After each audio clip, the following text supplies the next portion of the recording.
I remember si Lenny Robredo, may joke ako. Joke lang naman. Alam mo, sa totoo, gusto ko si Lenny Robredo kasi she's prim and proper, tapos wala siyang record ng corruption. Ang problema lang sa kanya, bakit ganun kahit anong gawin niya, tita, which is true, no?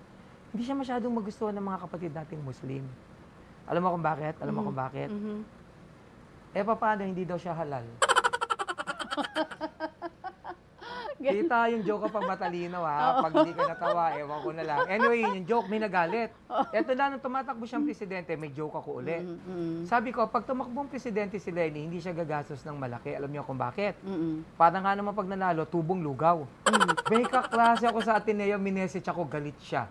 Sabi niya, walang yaka, Ed. Etong tandaan mo, lugaw ka ng lugaw. At least ang lugaw, may itlog. Di sinagot ko naman, tita. Huwag kayang bobo.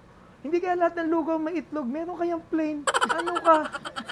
Alam mo kung nagpatakbo ng kampanya ni Lenny, sasabihin ko si Lenny parang goto. Alam mo, tita, kung bakit? Bakit? Kasi may laman. Oh. Hindi sila marunong mag-campaign, tapos sisirain yung joke ko.